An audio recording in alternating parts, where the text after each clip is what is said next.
next for you? Like, how do you grow as a publisher? I mean, I'm sure because you're managing the team and you're finding the talent, there is a finite number of authors you can manage. Is it just more productivity out of your existing authors? Is it finding more great authors that are aligned with your brand, or what's next for Dan Edwards? Oh boy. It's a good question. So we dropped heavily into audiobook, and we're doing extremely well in audiobook.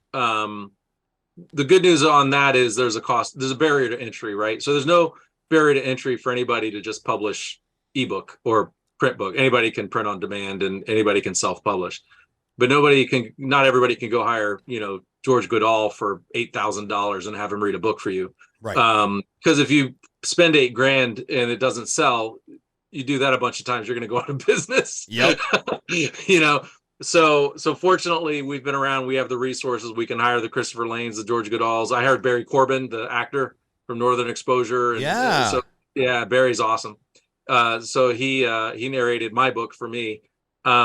And so, we have the resources to do that. So we're kind of playing in that space more so than we did originally. And then it's just continuing to find good talent. We're not trying to, there's another publisher that I watch that I could have totally done this because I did kind of high net worth franchising and licensing. And so, he raised a bunch of money, got an office in Manhattan, hired a bunch of people, and became a publisher, right? And I didn't do it that way. I really have no debt, no expenses, no anything. I have advertising and marketing, whatever. Right. We are highly efficient. And we just keep doing what we do until something breaks loose. And we got to make sure that we service the people we've got, Mm-hmm. So if I was ever in a situation where I couldn't take care of the authors I had, then, we change it to where I could, because we just take that very seriously. So I don't know. So nothing. Okay. so nothing is the answer. Although I'm working on a documentary with Emilio Estevez, which I'm very excited about. I'm going to have to guess that's about Billy the Kid. It is. Yeah. So Emilio has my book. He went into, there's a Billy the Kid museum in Hyco, Texas. And Emilio walked in one day and they joke around because I'm everywhere in there because I wrote the book that basically allegedly proved that this guy was Billy the Kid. So they got videos of me playing and they joke and say it's a Dan Edwards museum, but it's not. It's a Billy the Kid museum. So Emilio goes in there, sees my book, sees everything. And he stays in touch with the museum director, Sue Land. And after a couple of years, Sue reaches out to me and says, "Hey, would you be willing to talk to Emilio?" And I said, "Of course, he's Billy the Kid. I mean, come on, he's Emilio Estevez." For those that don't know, or they were living under a rock in the 80s and 90s, Emilio Estevez played Billy the Kid in Young Guns and Young Guns 2, which those two movies just are seared into my memory. The Bon Jovi soundtrack, like that's in my childhood wheelhouse. So Emilio to me will always be Billy the Kid. Yeah, and he's Coach Bombay, right? Mighty Ducks. Yeah. So he had an amazing career, amazing actor. His dad is Martin Sheen. His brother is Charlie Sheen.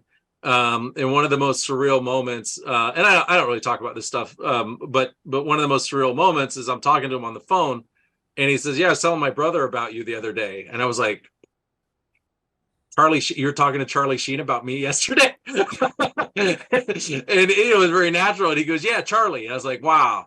And then one time I was talking about, he's actually trying to make a movie that would continue the story of Brushy Bill Roberts. I think there was some desire originally to make Young Guns 3. It may not be under that franchise. Again, I don't want to speak for him, so I want to be really careful just because I'm conservative. But anyway, there's a script, for the next movie that would talk about Brushy Bill Roberts. I have a copy. I've been talking to him about dialogue, and we were talking about Red Dawn with Patrick Swayze, and another movie that's seared in my brain. Yeah. So I'm like, this movie Red Dawn, whatever. He goes, "Yeah, Charlie's movie." And I go, "What do you mean Charlie's movie?" He goes, "My brother." I was like, "Oh yeah, Charlie Sheen was in that movie." And he was in that. He's really young, but he was in that movie. Yeah. And Jennifer Grey's in that movie. A lot of people don't know Patrick Swayze and Jennifer Grey had chemistry from that movie that transferred over to Dirty Dancing. So, that was filmed in Las Vegas, New Mexico. So not Las Vegas, Nevada, Las Vegas, New Mexico. I And didn't know that that. scene at the end where I think he's carrying Charlie Sheen. I've been to that park in Las Vegas, and they still have the downtown of that town is where. And Patrick Swayze bought a ranch there after filming. He loved it so much. It's a really cool spot. It's the only free to the public hot springs in the United States. And you'd literally go out there, and there's a hot springs outside of town, and you can just jump in. It's like a mineral bath hot springs. And Billy the Kid and his gang used to swim in that hot springs. Wow. It's crazy. So I was there's like these naked hippie people with arm hair and stuff. But it was still super cool, But anyway, so this documentary, we have a never before seen photo of Billy the Kid from when he was a kid in Silver City, New Mexico, with his mom, Catherine Antrim, and William Antrim. And he lived there with him, but that's not who the photo is with. So anyway, it's a never before seen photo, and we've had it authenticated by NYPD, Facial Recognition Department. And so I'm making a documentary about it. It's almost done. And not only is Emilio narrating it, he's already narrated it. Actually, he sent me his release. I was so excited to get his signature on that paper. Not that I needed it, but it just really made it real for some reason. Right. And we're talking, and he goes, "Hey, what are you doing for the score?" And I was like, "The score? Oh, the music." Right. Like, I'm not a big movie producer over here, You're like Hans Zimmer, obviously. Come on. Yeah. And he says, "What do you think about Tim Montana?" Well, Tim Montana is an up and coming musician, country musician who's touring with ZZ Top. And so I said, that would be amazing because you want to talk to him. So I said, yeah. So I end up talking to Tim Montana, and he goes, "Hold on, here's Billy Gibbons from ZZ Top." And Billy gets on the phone and is like, "Tell me about Billy the Kid." So I'm telling him about Brushville Robbers. He goes, "Oh man, that's cool." It's like, wow, holy cow, I'm talking to Billy Gibbons. So then I'm talking to Emilio, not that we talk that often, but we've talked a number of times. And I said, "Dude, I talked to Billy Gibbons." He's like, "I haven't even talked to Billy Gibbons yet." So it's been just surreal because, he is an amazing actor. He's an amazing person. He's a director. He did a lot of great stuff. And to have him help me out with my little Billy Kid photo project is cool.